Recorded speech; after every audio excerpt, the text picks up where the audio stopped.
छत्तीसगढ़ के कोंडागांव जिले में 18 नवंबर की रात एक भीषण सड़क हादसा हो गया जिसमें 2 परिवारों के 6 सदस्यों की मौत हो गई। आपको बता दूं, ये परिवार मूवी देखकर रात के वक्त लौट रहे थे और ट्रक खड़ी हुई थी।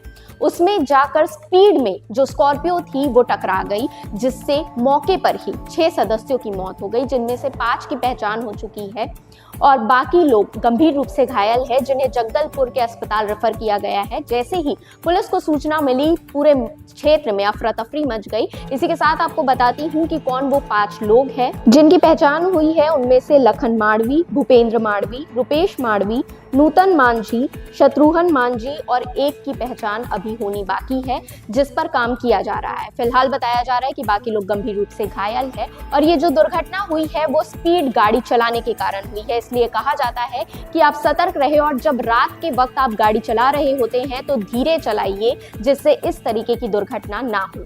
इसी के साथ अपडेटेड रहने के लिए हमारे चैनल सीजी भास्कर को फॉलो एंड सब्सक्राइब जरूर कर लीजिए।